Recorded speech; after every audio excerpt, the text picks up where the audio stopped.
কিছুদিন আগে আমি নৈহাটির বড় মার কাছে পুজো দিতে গেছিলাম। তোমাদের মধ্যে অনেকেই ভিডিওটা দেখেছো।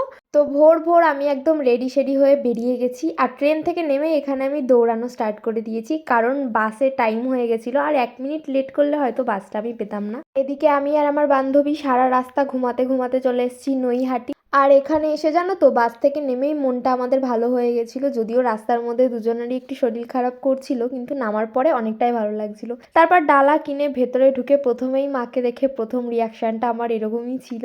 তারপর ভেতরে ঢুকে তো এখানে আলাদাই লাগছিল। যাকে এতদিন ফোনে দেখেছি তাকে সামনাসামনি দেখার ফিলিংসটা একদম অন্যরকম ছিল। তো এখানে আমরা পুজো করি।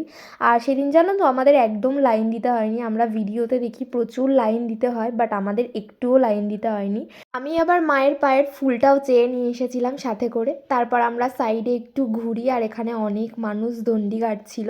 তো তারপর আমরা আশপাশটা ঘুরি, গঙ্গার ধারে গিয়ে দাঁড়াই। এখানে তো আমরা অনেক সময় কাটিয়েছি, দারুণ সুন্দর লাগছিল সকাল সকাল গঙ্গাটা দেখতে। যদিও আমি গঙ্গাতে নেমেছিলাম, কিন্তু সেটার কোনো ফুটেজ নেওয়া হয়নি। তারপর আমরা খেতে চলে যাই, যেহেতু দুজনেই উপোস ছিলাম তো খিদে লেগে গেছিলো। তারপর পাশে এখানে আরও একটা মন্দির ছিল, যেখানেও আমরা অনেকটা সময় কাটিয়ে প্রসাদ খেয়ে বেরিয়ে আসার সময় এই দুটো বাচ্চা আমাকে বলে আমার কাছে চকলেট খেতে চায়, তো ওদেরকে কিনে দিয়ে আমরা চলে আসি নৈহাটি স্টেশনে। আর আমাদের একটু কাজ পড়ে গেছিলো, তো নৈহাটি থেকে আমাদের আবার আসতে হয়েছিল একটু দমদমে। হ্যাঁ, কিছু জিনিস নেওয়ার ছিল আমাদের দুজনারই, তো তার জন্যই গেছিলাম। তো তারপর ফুচকা খেয়ে নিয়েছি, আর আমি আবার একটু ঘুগনিও খেয়েছিলাম, যেগুলো পুরোপুরি নিরামিষ ছিল। তো তারপর আমার ট্রেন চলে আসে, আর আমি টাইম পাস করতে করতে চলে আসি বাড়ি। তো দেখা হচ্ছে নতুন কোনো ভিডিওতে। টাটা।